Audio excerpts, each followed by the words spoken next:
تھوڑا سا قارون کا واقعہ اور اس سے ملنے والے اسباق بیان کروں گا. بنی اسرائیل میں کچھ لوگ مالدار بھی تھے جن میں ایک قارون بھی تھا. ان قارون کان من قوم موسیٰ، فرمایا قارون موسیٰ کی قوم میں سے تھا. اللہ نے اس کو بہت زیادہ دولت دی تھی. وَآتَيْنَاهُ مِنَ الْكُنُوزِ مَا إِنَّ مَفَاتِحَهُ لَتَنُوءُ بِالْعُصْبَةِ أُولِي الْقُوَّةِ، اس کو اللہ نے خزانے جو دیے تھے اتنے دیے تھے کہ خزانوں کی چابیاں جانور لاد کے چلا کرتے تھے. پہلے زمانے میں بینک تو ہوتے نہیں تھے نا، تو ہر آدمی نے اپنے خزانوں کے لیے خود ہی جگہ بنائی ہوئی ہوتی تھی. اور اس زمانے میں خزانہ کرنسی کو نہیں کہتے تھے، کرنسی کی صورت میں نہیں، یہ تو کاغذ کے نوٹ ہیں. جب حکومت کہہ دے کہ کل عدم، تو یہ 5,000 کا نوٹ چائے میں ڈبو کے کھانے کے کام بھی نہیں آئے گا. اس سے اچھا وہ پاپا ہوگا جو گھر میں رکھا ہوا ہے. یہ تو ایک فرضی چیز ہے نا. سونے اور چاندی کے سکے وہ ہوتے تھے اصل خزانہ. تو اس کی جو خزانے تھے اس کی چابیاں کیا ہوتی تھیں، ایک جماعت لے کے چلا کرتی تھی، اتنے بڑے بڑی چابیاں اس کی. وَآتَيْنَاهُ مِنَ الْكُنُوزِ مَا إِنَّ مَفَاتِحَهُ لَتَنُوءُ بِالْعُصْبَةِ أُولِي الْقُوَّةِ. تو نتیجہ کیا نکلا کہ جب دولت آتی ہے تو شہرت بھی ہوتی ہے اور خادم بھی ہوتے ہیں. پھر جہاں چلتے ہیں تو اکیلے تو چلتے نہیں ہیں، دائیں بائیں پروٹوکول بھی ہوتا ہے. تو قارون کو یہ عزت ہضم نہیں ہوئی. دیکھو بہت کم لوگوں کو پیسہ راس آتا ہے اور عزت بھی بہت کم لوگوں کو راس آتی ہے. عزت ملتی ہے تو اپنی اوقات انسان بھول جاتا ہے، پیسہ ملتا ہے تو اپنی اوقات بھول جاتا ہے. تو قارون بھی کیا ہوا، جب پیسہ آیا تو اوقات بھول گیا. تو جو قارون کی قوم میں نیک لوگ تھے انہوں نے قارون سے کہا لا تفرح ان اللہ لا يحب الفرحین، اتراؤ مت، اللہ اترانے والے کو پسند نہیں کرتا. تواضع کرو بھئی، یہ کس کی دین ہے؟ اللہ کی. اس سے پتہ چلتا ہے کہ جب بھی کوئی نعمت ملتی ہے تو نسبت کدھر کرنی چاہیے. دیکھو تواضع کا مطلب یہ، تواضع اور احساس کمتری میں کیا فرق ہے؟ تواضع اور، بعض لوگ کہتے ہیں تواضع اس کا نام ہے کہ آپ کو اللہ نے کوئی نعمت دی ہو، آپ کہیں نہیں میں تو بالکل فارغ ہوں، میرے پاس کہاں، خاکسار ہے مجھے کہاں. اگر میں نے کہہ دیا کہ ہاں یہ میرے پاس، میرے پاس یہ کوالٹی ہے، نعمت ہے، تو کہیں تکبر نہ ہو جائے. لوگ کرتے ہیں نا، اس کو تکبر نہیں کہتے. اگر آپ کے پاس نعمت ہے اور آپ کو پتہ ہی نہیں کہ اللہ نے مجھے کوئی صلاحیت دی ہے تو یہ تواضع نہیں ہے، یہ احساس کمتری ہے، جس کی وجہ سے آپ کبھی بھی ترقی. انسان کو یہ پتہ ہونا چاہیے کہ میرے اندر کیا خصوصیات ہیں، کیا کوالٹیز ہیں اور کیا برائیاں ہیں، تاکہ برائیوں سے بچنے کی کوشش کرے اور اپنی صلاحیتوں سے فائدہ اٹھائے. وہ فریب خوردہ شاہی جو پلا ہو کر گسوں میں، اسے کیا خبر کہ کیا ہے راہ و رسم شاہ بازی. شاہین کا جو بچہ تھا نا، انڈا، وہ کہیں گدھوں کے گھونسلے میں چلا گیا.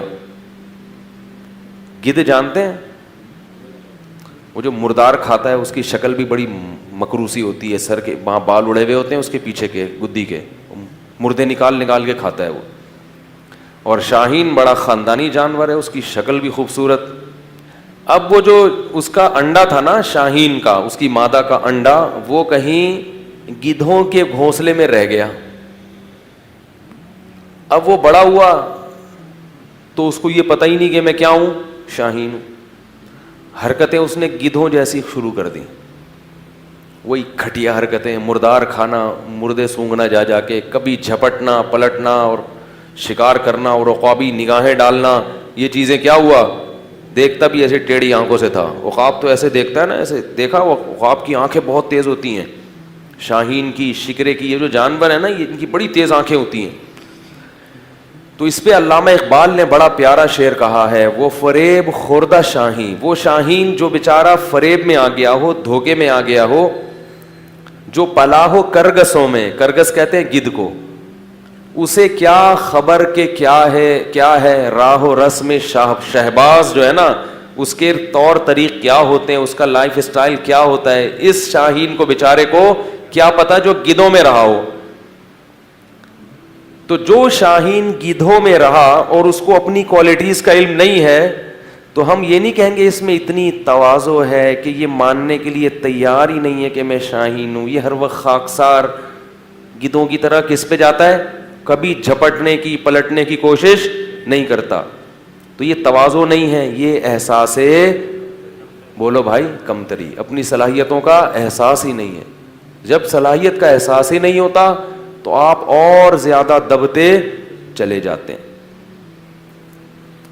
تو اس لیے انسان کو اپنی صلاحیتوں کا علم ہونا چاہیے۔ بڑی صلاحیتیں دی اللہ نے انسان کو، آپ کے پاس ایک صلاحیت نہیں ہے تو کوئی دوسری ہوگی۔ تبھی تو میں والدین سے کہتا ہوں اپنے بچوں کو گن پوائنٹ پہ ایک ہی چیز پہ مجبور نہ کیا کرو، تو ڈاکٹر ہی بنے گا، تیرا باپ ڈاکٹر تھا تو کیا بنے گا، ڈاکٹر بنے گا۔ بھائی اس میں نہیں ہے صلاحیت، اس کو ایسا فورس کر کر کے وہ پنچر والا بن گیا بعد میں جا کے، ٹھیک ہے، وہ کہیں کا بھی نہیں رہا، حالانکہ اس میں کسی اور چیز کی صلاحیت تھی، مگر آپ وہ نہ ادھر کا رہا نہ ادھر کا رہا۔ تو اس لیے اپنی صلاحیتوں کا علم نہ ہونا یہ کیا ہے، احساس کمتری۔ لیکن آپ میں کوئی صلاحیت ہے نہیں اور آپ خام خواہ اس خوش فہمی میں مبتلا ہے کہ میرے اندر یہ چیز ہے، اس کو کہتے ہیں خود پسندی، عجب۔ نہیں یار بعض لوگوں کو میں فنٹر گیری بھی کہہ سکتے ہیں، آپ اس کو کیا کہہ سکتے ہیں، فنٹر گیری، ٹھیک ہے نا۔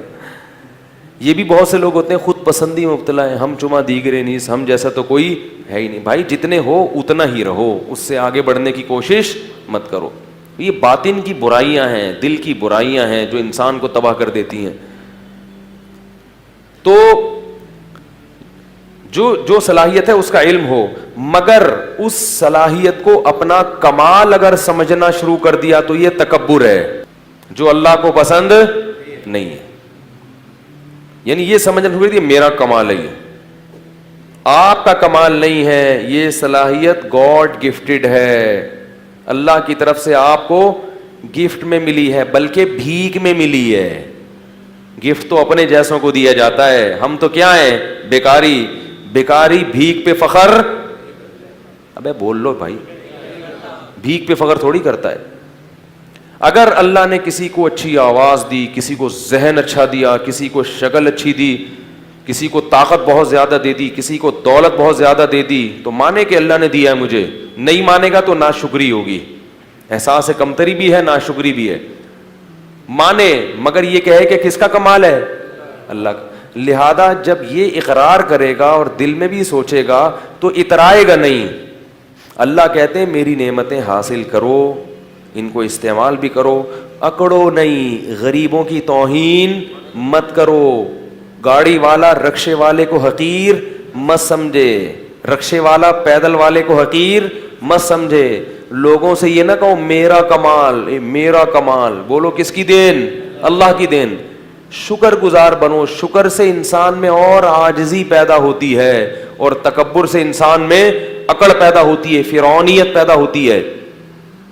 سمجھ رہے کہ نہیں سمجھ رہے؟ تو قارون میں بھی ٹیکنیکل فالٹ ہو گیا تھا کہ اس کے پاس جب پیسہ آیا تو اپنی اوقات کو بھول گیا۔ اللہ بھی جب یہ تو سب اللہ دے رہا ہے نا، اور ہم بھی اپنی اوقات کو بھول جاتے ہیں۔ ہماری اوقات کیا ہے؟ ایک بزرگ تھے، ان سے کسی وقت کے متکبر نے کہا کہ تو مجھے جانتا نہیں ہے میں کون ہوں۔ وہ بزرگ کے سامنے اس نے کیا کہا کہ آپ کس سے بات کر رہے ہو، آپ کو پتہ نہیں ہے میں کون ہوں؟ تو ان بزرگ نے کہا میں تیرا ماضی بھی جانتا ہوں، تیرا حال بھی جانتا ہوں، اور تیرا فیوچر بھی، مستقبل بھی جانتا ہوں۔ وہ بڑا حیران ہوا کہ اس کو تو میرے بارے میں ساری معلومات ہیں، پھر یہ ایسے مجھ سے ایسے کیوں بات کر رہے ہیں؟ انہوں نے کہا بتا میرا ماضی کیا ہے۔ اس کا خیال تھا یہ بتائیں گے تو بہت بڑے وڈیرے کا بیٹا ہے، سردار کا بیٹا ہے، یہ تیرا ماضی ہے۔ حال یہ کہ تو خود سردار ہے، مستقبل یہ کہ اگلے الیکشن میں تو ہی صدر بننے والا ہے. تو اس کا خیال تھا کہ یہ میرا ماضی اور حال اور مستقبل بتایا جائے گا. آواز آ رہی ہے سب لوگوں کو؟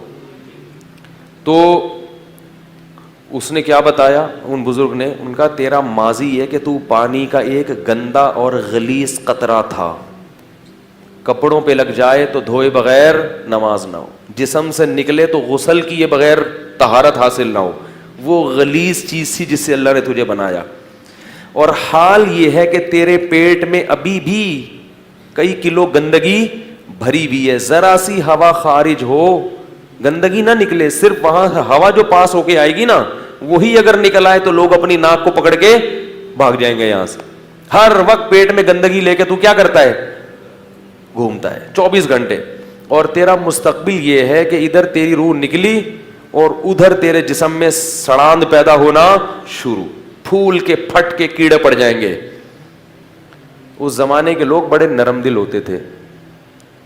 فوراً وہ توبہ کر لی اس نے کہا آپ نے بالکل صحیح کہا. اصل تو یہ ہے, ماضی بھی گندا, حال بھی گندا اور مستقبل تو بہت ہی گندا.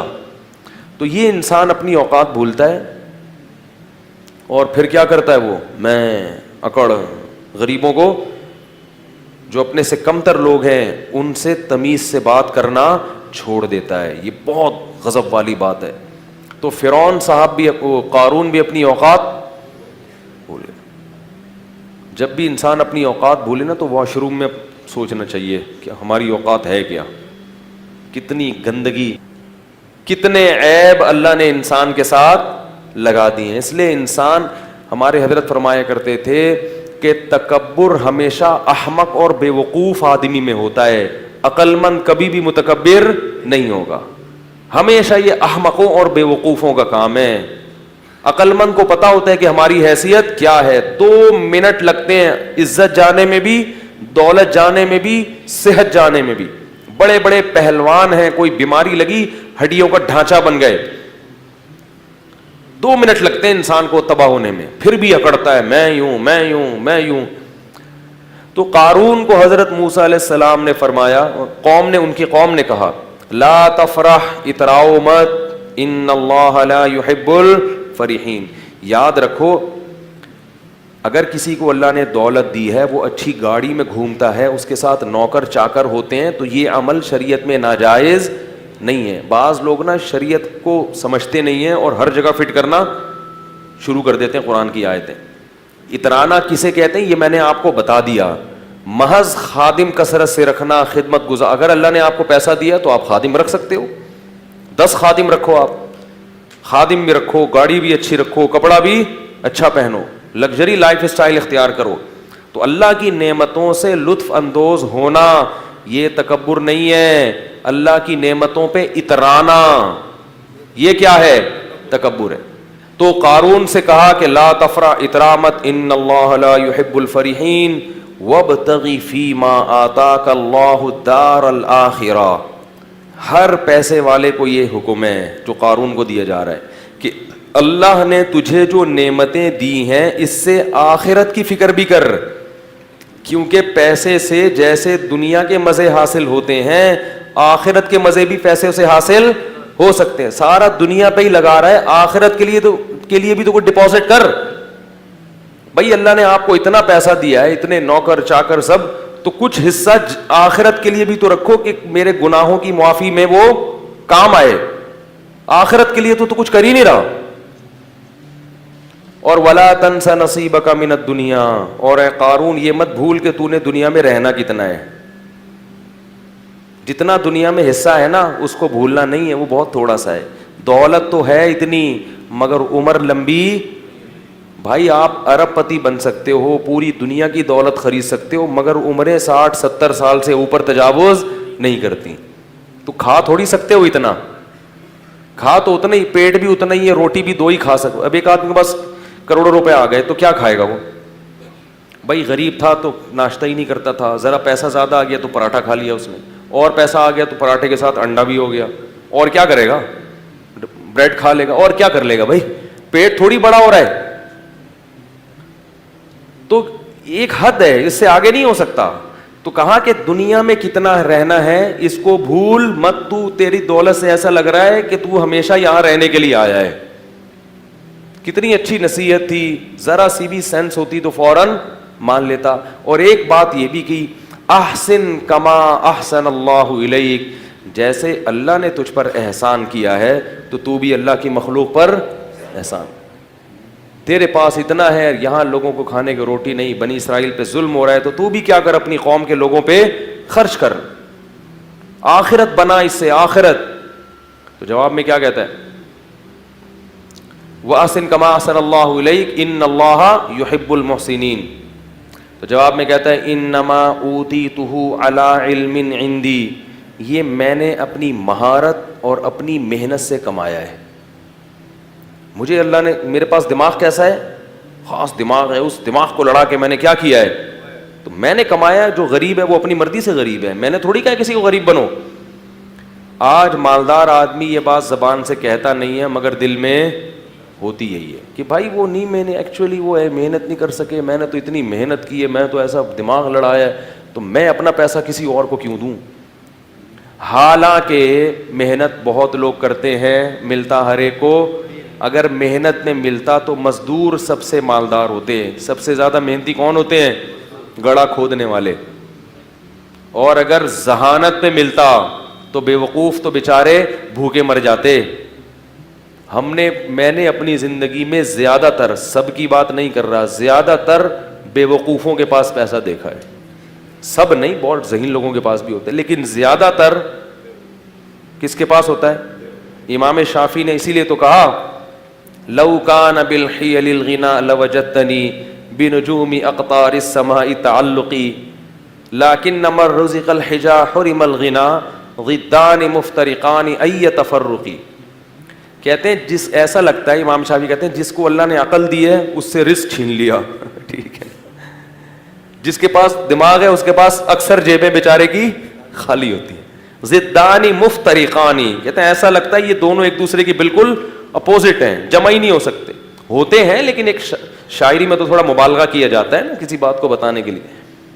آگے کہتے ہیں لاکن مل رزق لو کان بالحیل الغنا لوجدتنی, اگر ہیلے سے محنت سے پیسہ مل جاتا تو مجھے دیکھتے بنجوم اقطار السماء تعلقی, آسمان کے ستاروں پہ پہنچا ہوا ہوتا. یعنی ایک لوگوں کی ایک حالت بیان کر رہے ہیں. آگے بتاتے ہیں کہ پیسہ ملتا ہے قسمت سے. اس کو ایک شعر میں بڑے پیارے انداز سے سمجھایا, فرمایا اذا سمعت بان محروما اتا, اذا سمعت بان مشدودا حوا عودا فاثمر في يديه فصدقي واذا سمعت بان محروما اتى ماء ليشربه فغاض فصدقي. بڑا ٹائٹ شعر ہے. کہتے جب تم سنو کہ ایک خوش قسمت آدمی تھا, کوئی اسباب نہیں اس کے پاس, کوئی وسائل نہیں, لیکن اس نے کیا پکڑا, ایک ٹہنی پکڑی اور ٹہنی نے اس کے ہاتھ میں پھل دینا شروع کر دیے, تو تصدیق کر دیا کرو خوش قسمتوں کے ساتھ ایسا ہوتا ہے. ان کو پودے لگانے کی ضرورت, کھیتی باڑی کی ضرورت نہیں ہوتی, وہ جس کام میں ہاتھ ڈالیں وہ پھل دینا, وہ ٹہنیاں ان کے ہاتھوں میں پھل دیتی ہیں. اور کہا کہ وَإِذَا سَمِعْتَ بِأَنَّ مَحْرُومًا أَتَى مَاءً لِيَشْرَبَهُ فَغَاضَ فَصَدِّقِي.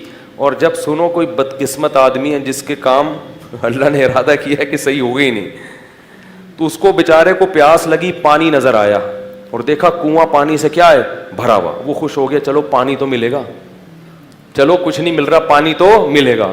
وہ کنویں کے قریب آیا اور پانی اس کو دیکھ کے نیچے ہو گیا. انہوں نے کہا فحققی, اس کی بھی تصدیق کر دیا کرو, بدقسمتوں کے ساتھ ایسا ہوتا ہے. سارے اسباب ہوتے ہیں لیکن ان کو نہیں ملتا. تو یہ سب کس کی دین ہے بھائی, اللہ کی. یبسط الرزق لمن یشاء, جس کے لیے چاہتا ہے رزق کے دروازے کھول دیتا ہے, ویقبض, جس کے لیے چاہتا ہے دروازے بند کر دیتا ہے. جس کو رزق کثرت سے دیتا ہے اس کو بھی آزماتا ہے, اور جس پہ رزق کے دروازے تنگ کرتا ہے اس کو بھی آزماتا ہے. تو یہ بتا دیتا ہے کہ جس کے پاس پیسہ ہے اس کو اترانے کی ضرورت نہیں, تھوڑے دن میں یہ بھی چھن جائے گا. اور جس کے پاس غربت ہے اس کو بے صبری کی ضرورت نہیں ہے, یہ غربت تھوڑے دن میں ختم. مر جاؤ گے تو پھر نوٹوں کی کفن میں جیب اس لیے تو نہیں ہوتی نا, کفن میں تو کچھ بھی نہیں ہے, قبر کھود کے دیکھو تو پتہ ہی نہیں چلے گا کہ یہ کوئی مالدار آدمی تھا, غریب تھا, آفیسر تھا, چپڑاسی تھا, سب ایک ہی طرح کے کپڑے پہن کے سو رہے ہوتے ہیں, کوئی پتہ ہی نہیں چلتا. کیڑے سب پہ ایک ہی جتنے ہوتے ہیں. یہ نہیں کہ غریب کی لاش پہ کیڑے زیادہ ہوں گے, دولت مند کی لاش پہ کیڑے کم ہوں گے کہ یہ آفیسر تھے, ایسا نہیں ہے. کیڑے یہ نہیں دیکھتے, ٹھیک ہے نا. تو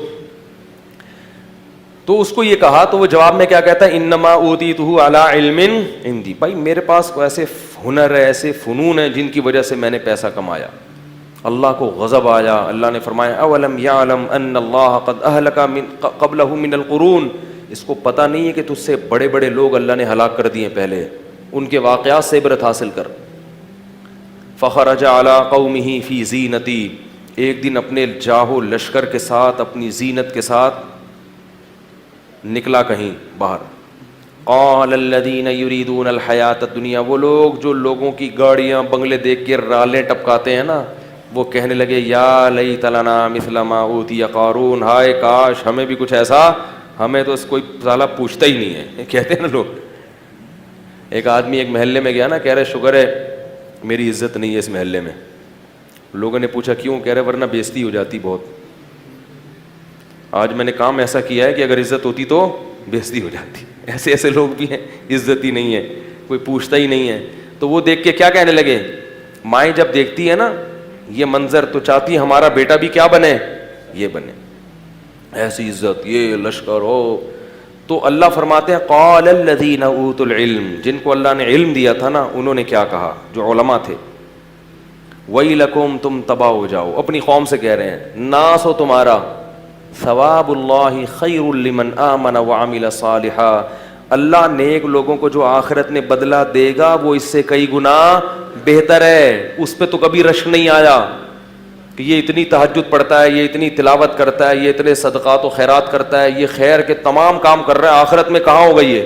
اس کو دیکھ کے تو کبھی بھی رشک نہیں آیا کہ ہائے کاش ہمیں بھی اللہ ایسی توفیق دے دے, ہائے کاش ہم بھی شریعت پر ایسے چلتے جو اصل ہے. اور یہ جو فنا ہونے والی ہے, جس کا تمہیں پتہ ہے کہ مر جائے گا, ختم ہو جائے گی, اس پہ کیا کر رہے ہو, رالے ٹپکا رہے ہو. تو ثواب اللہ خیر لمن آمن وعمل صالحا ولا یلقاها الا الصابرون. اور پھر وہ اہل علم خود ہی کہنے لگے کہ یہ صفت صبر کرنے والوں کو عطا ہوتی ہے. فوراً کسی کی چمک دھمک دیکھ کے جو فوراً پیچھے پڑ جاتے ہیں نا, ان کو اللہ ان میں یہ خاصیت پیدا نہیں کرتا کہ وہ دینداروں کو دیکھ کے رشک کرے. اب ہوا کیا, حدیث میں آتا ہے, یہ قرآن میں تو اجمالی ہے, حدیث میں تفصیل ہے, کہ حضرت موسیٰ علیہ السلام فرعون کو قارون کو بار بار نصیحت کرتے تھے, زکوٰۃ دو, زکوٰۃ دو, خیال کرو, ظلم مت کرو. تو قارون کو نا چڑ ہو گئی کس سے, موسیٰ علیہ السلام سے. اس زمانے میں بھی بعض لوگوں کو علماء سے چڑ ہو جاتی ہے. جو سیکولر طبقہ ہے نا ان کو بہت زیادہ چڑ ہوتی ہے علماء سے, کیونکہ ان کی راہ میں سب سے بڑی رکاوٹ کون ہوتے ہیں, علماء ہوتے ہیں. تو وہ بدنامی کا کوئی موقع ہاتھ سے جانے نہیں دیتے. تو اس کو چڑ ہو گئی. اس کمبخت نے کیا کیا, بدبخت نے ایک عورت کو خریدا, جوان عورت, اور اس کو ٹھیک ٹھاک پیسے کی لالچ دی کہ میں تجھے بہت نواز دوں گا, کروڑوں روپے جو بھی اس زمانے کے ہوں گے, تو نے صرف یہ کرنا ہے کہ معاذ اللہ نقل کفر نباشت, تو نے حضرت موسیٰ پہ زنا کی تہمت لگا دی, بدکاری کی. عورت جب یہ کسی پر فحش تہمت لگاتی ہے نا تو لوگ فوراً یقین کہتے ہیں یہ تو عورت خود کہہ رہی ہے. یاد رکھو عورت کی تہمت پر یقین کرنا جائز. میں یہ نہیں کہہ رہا کہ عورت ہمیشہ غلط تہمت لگاتی ہے, مگر خواتین تہمت لگانے میں جب کسی سے دشمنی ہو جائے نا تو سب سے بڑا حربہ عورت کے پاس کیا ہوتا ہے, کسی پر فحش تہمت, کہ اس سے میرے سے تعلقات ہیں, اس کے ناجائز تعلقات ہیں, اور اس نے میرے سے یوں کیا اور ایسے کیا. تو لوگ فوراً یقین کر لیتے ہیں, یقین نہ بھی کریں تو بہرحال مخمسے میں کہتے ہیں کچھ چکش تو ہے. کیا کہتے ہیں, کچھ چکر تو ہے. اسی وجہ سے قرآن نے جہاں عورتوں کی بیعت کا تذکرہ کیا وہاں یہ بھی کہا کہ نبی سے کہ جب عورتوں کو بیعت کرو تو ان سے اس پر حلف لو کہ ہم کسی پر بری تہمت, بولو بھائی, نہیں لگائیں گے. تو یہ کیا ہوا کہ وہ اس نے تو لوگوں کو ظاہر ہے یقین آ جاتا ہے کہ وہ عورت کہہ رہی ہے, اور بنی اسرائیل تھے بھی تھوڑے سے نالائق تو تھے وہ جو کامل ایمان والے تھے، وہ تو یقین نہیں کرتے کہ بھئی پیغمبر ایسا نہیں کر سکتے، لیکن کچھ چکر میں تو پڑ جاتے نا. تو وہ عورت کو جب لایا گیا، حضرت موسیٰ علیہ السلام بھی آئے، تو پھر اس عورت، جب حضرت موسیٰ پہ اس عورت کی نظر پڑی تو وہ ڈر گئی. اس کو خوف پیدا ہو گیا کہ میں اتنے لاکھوں روپے کروڑوں روپے لے رہی ہوں، مگر میں کس پہ تہمت لگا رہی ہوں، میرا بنے گا کیا قیامت کے دن. اللہ نے اس کے دل میں خوف پیدا کر دیا اور وہ تہمت لگانے سے باز آ گئے، اور اس نے بتا دیا کہ مجھے قارون نے پیسے دیے تھے جھوٹی تہمت لگانے کے. حضرت موسیٰ کو غضب آیا، اسی وقت بد دعا کی قارون کے لیے کہ اللہ تو اس کو کیا کر دے، ہلاک. وہیں قارون اپنے خزانوں سمیت زمین میں دھسنا شروع ہو گیا، اور حضرت موسیٰ کو پکارتا رہا کہ اے موسیٰ معاف کر دے، معاف کر دے، معاف کر دے. موسیٰ علیہ السلام نے کہا نہیں. دستہ دستہ بالآخر پورے خزانوں کے ساتھ جب وہ دھس رہا تھا زمین میں، تو وہ جو لوگ کل کہہ رہے تھے نا، قرآن کے الفاظ ہیں، کہہ رہے تھے کہ ہائے کاش ہمارے پاس بھی ایسا ہوتا، وہ کہنے لگے وہی کَأَنَّ اللَّهَ يَبْسُطُ الرِّزْقَ لِمَن يَشَاءُ. اور بھائی اللہ جس کو چاہے رزق دے دیں، جس کو چاہے غریب بنا دیں، ہمیں یہ پیسہ نہیں چاہیے. لولا امن اللہ علینا، کہتے ہیں اللہ کا احسان ہے کہ اللہ نے ہمیں اتنی دولت نہیں دی. اب دیکھو کیسی رپورٹیں آ رہی ہیں، علماء جب سمجھا رہے تو سمجھ میں نہیں آ رہا، جب منظر دیکھا نا دھستا ہوا کہ وہ چیخ رہا ہے کہ اے موسیٰ معاف کر دے، اور وہ زمین میں دھستا جا رہا ہے، تو کہنے لگے کہ وہی کَأَنَّ اللَّهَ يَبْسُطُ الرِّزْقَ لِمَن يَشَاءُ وَيَقْدِرُ وہی کا لولا امن اللہ علینا لخسف بنا، اللہ کا احسان نہ ہوتا تو ہم پہ بھی عذاب آتا. انہ لا یفلح الکافرون، اللہ کا انکار کرنے والے کبھی بھی کامیاب نہیں ہوتے. اب بعض لوگ یہاں پر یہ کہتے ہیں کہ اگر وہ اللہ کو پکارتا تو اللہ توبہ قبول کر لیتا، حضرت موسیٰ کو پکارا تو حضرت، یہ غلط ہے. یہ کیا ہے، یہ اس میں پیغمبر کی کیا ہے توحید. حضرت موسیٰ کو پکارنے کا مطلب یہی تھا کہ آپ کی بد دعا سے ہو رہا ہے تو آپ اللہ سے کہیں کہ مجھے بچا لے، جبکہ حضرت موسیٰ نے ارادہ کیا کہ اب بچانے کا نہیں ہے. اور پیغمبر اپنی قوم کے بہت خیر خواہ ہوتے ہیں، اس لیے یاد رکھو کہ بد دعا دینا ہر صورت میں غلط نہیں ہے. جب بہت زیادہ کسی کو ستایا جائے اور حدود کو توڑ دیا جائے تو بد دعا دینا ایسی صورت میں جائز ہے.